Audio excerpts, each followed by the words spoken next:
सुप्रभात प्यारे बच्चों। आज का हमारा विषय है अनुच्छेद लेखन, पैराग्राफ राइटिंग। देखो बच्चों, जब हम किसी एक ही विषय पर, किसी एक ही टॉपिक पर अपने भाव या विचारों को लिखते हैं तो वो अनुच्छेद लेखन कहलाता है। जब हम किसी भी एक विषय के बारे में लिखते हैं, अनुच्छेद लिखते समय हमें ये ध्यान रखना चाहिए कि उसमें कोई भी निरर्थक या अनावश्यक शब्दों का प्रयोग ना करें। अनुच्छेद लिखते समय एक ही टॉपिक को लिखना होता है। हमने एक ही टॉपिक में एक ही विचार शुरू से अंत तक उसमें चलता है। ठीक है, तो आज का जो हमारा अनुच्छेद है वो है मेरे जीवन का लक्ष्य। सभी के जीवन का कोई ना कोई एम होता है, लक्ष्य होता है।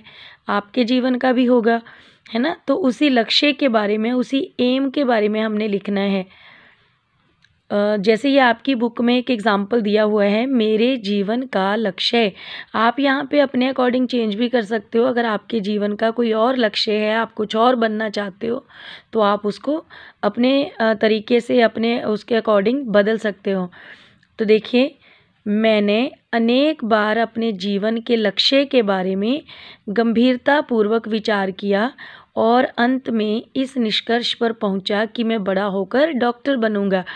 तो देखो, यहाँ क्या कहा जा रहा है कि जब हम शुरू करते हैं तो सबसे पहले हम थोड़ी सी भूमिका बांधते हैं उस किसी भी टॉपिक के बारे में। जब लिखना शुरू करते हैं तो यहाँ पे क्या कह रहे हैं कि आपके जीवन का पूछा है ना। देखो, मेरे जीवन का लक्ष्य, तो अपने जीवन का आपने बताना है, तो आप अपने आप से ही स्टार्ट करोगे कि मैंने कई बार बड़ी गंभीरतापूर्वक सोचा है इस बारे में और अंत में मैं इस निष्कर्ष पर, इस नतीजे पर पहुँचा हूँ कि मैं बड़ा होकर एक डॉक्टर बनना चाहता हूँ।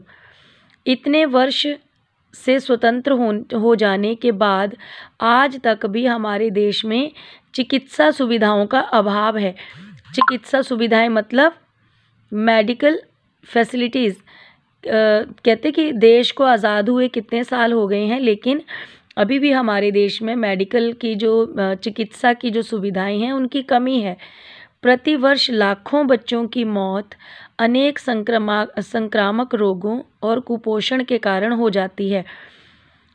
तो क्या कहा जा रहा है कि हमारे देश में देखो, आज भी बहुत से बच्चे ऐसे हैं जिनकी मौत जो है, मृत्यु जो है, वो कई रोगों के कारण या कुपोषण के कारण, जब उनको पूरा पोषण नहीं मिलता है, अच्छी डाइट नहीं मिलती है, तो उसकी वजह से उनकी मृत्यु हो जाती है।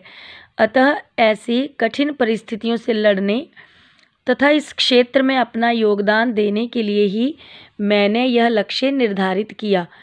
तो यहाँ पे ये देखो क्या कहा जा रहा है कि मैंने जब बहुत सोच विचार किया तो मुझे ये चीज़ लगी कि हमारे देश में मेडिकल फैसिलिटीज़ की बहुत ज़्यादा कमी है। बहुत से बच्चे हैं जो मेडिकल फैसिलिटीज़ की वजह से जिनकी मृत्यु हो जाती है। तो इसलिए मैंने ये डिसाइड किया है कि मैं बड़ा होकर क्या बनूँगा, मेडिकल के क्षेत्र में ही, चिकित्सा के क्षेत्र में ही अपना योगदान दूँगा। इसकी प्रेरणा मुझे मदर टेरेसा के पवित्र एवं समर्पित जीवन से मिली। डॉक्टर बनकर मैं किसी ऐसे क्षेत्र को अपना कार्य क्षेत्र बनाऊंगा जहां चिकित्सा सुविधाओं का अभाव हो। तो अब क्या कहा जा रहा है कि मुझे इसकी प्रेरणा किससे मिली, डॉक्टर बनने की प्रेरणा किससे मिली? मदर टेरेसा के पवित्र और समर्पित जीवन से। मदर टेरेसा ने बहुत ही ज़्यादा लोगों की सेवा की, और है ना, तो वो कहते हैं कि मुझे उनसे ही ये प्रेरणा मिली है। और मैं जब डॉक्टर बन जाऊंगा तो मैं एक ऐसे क्षेत्र में काम करूंगा जहां पर मेडिकल फैसिलिटीज़ की कमी हो और वहां जाकर मैं अपनी सेवाएं देकर लोगों को सुविधाएं दे सकूं। मैं ग्रामीण और उपेक्षित लोगों की सेवा करना चाहता हूं।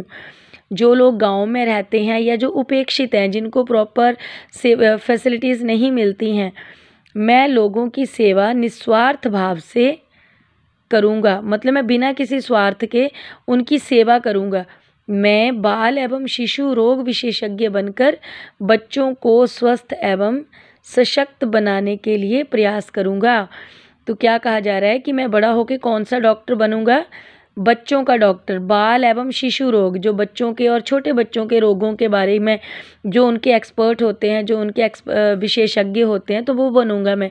बच्चों का डॉक्टर मतलब जो बच्चों की बीमारियों का इलाज करेगा।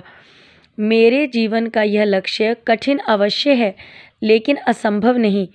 मैं अपने परिश्रम एवं लगन से इस लक्ष्य को प्राप्त करने का हर संभव प्रयास करूँगा। अब क्या कहा जा रहा है अंत में कि चाहे मेरा ये लक्ष्य थोड़ा कठिन है, क्योंकि आपको पता है डॉक्टर बनना आसान तो नहीं है, बहुत ज़्यादा हार्ड वर्क करना पड़ेगा, बहुत ज़्यादा पढ़ाई भी करनी पड़ेगी, खर्चा भी करना पड़ेगा, है ना।